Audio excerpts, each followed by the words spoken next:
One of the world's major ocean currents is slowing down, and this could have a devastating effect on our climate and livelihoods. The Gulf Stream in the Atlantic Ocean, which helps warm Europe, is at its weakest level in 1,000 years. And if this continues, it could lead to more extreme and intense winters. Faisal Mohammad has more. The Atlantic Ocean plays a major role in determining the world's weather. Its Gulf Stream current is the driving force which brings warm water from the Gulf of Mexico up to the UK and is responsible for mild winters in Western Europe. But a study by Nature Geoscience says it's dangerously close to tipping point, and the current is at its slowest in 1,000 years. This could have a devastating impact on weather patterns, with winters becoming much colder and droughts, storms and heat waves more common.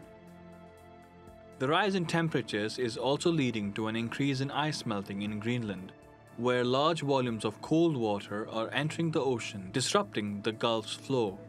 We're warming the world so quickly that melting the polar ice, this includes the reflective sea ice in the Arctic, it includes the Greenland ice sheet, which is melting about 600% faster in the last 2 decades than it has historically. Scientists warn by 2100 the Gulf Stream could weaken by as much as 45%, which could have disastrous consequences for the world. They are calling on world leaders to urgently embark on a more ambitious plan to rein in climate change to protect our precious planet. Faisal Mohammad, TRT World. Martin Koehring is the head of the Economist Group's World Ocean Initiative, and he joins us now from London. Welcome to the program, Martin. Now, you're currently hosting the World Ocean Summit, which is happening virtually this year. Can you tell us more about the agenda this year and what you're hoping to achieve from the conference?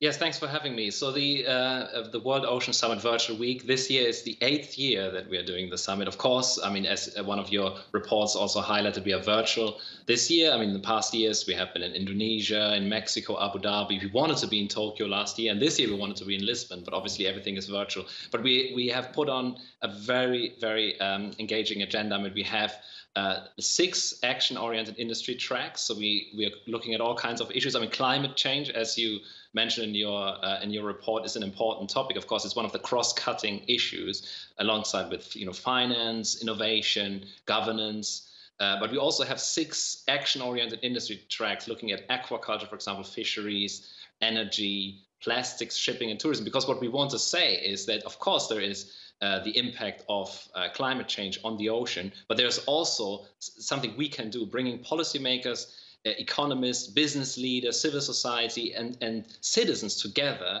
for a positive ocean agenda. And we have 7,500 registrations for the event, more than 4,000 attendees already on our platform, 170 speakers. So there is really action happening. There is conversation.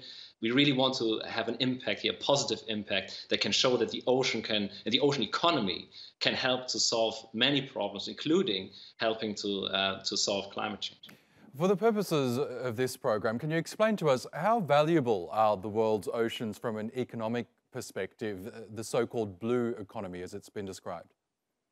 Yeah, so it's really important to highlight that what we want to do is we don't want to exploit the ocean resources just for economic growth. It's really important to combine the opportunity that the ocean offers in terms of improved livelihoods, jobs, ocean ecosystem health, with sustainability criteria, and obviously a sustainable development of the ocean by restoring ocean health, because we can't really reap the rewards of the ocean economy if we don't have a healthy ocean.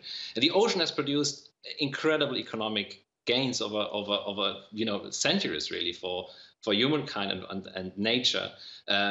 Just in terms of economic output, it has produced $2.5 trillion annually in goods and services in recent years, and its asset value is around $24 trillion. It's enormous. I mean, if the ocean was an economy, it would be the 7th largest economy already. So it's vital that we that we use this opportunity also to restore ocean health, to harness these opportunities. Like, for example, a recent report by the high-level panel for the ocean economy highlighted that every dollar invested in increasing production of sustainable sourced ocean protein, seafood, for example, seaweed, could yield $10 in benefits. And there are many more economic opportunities.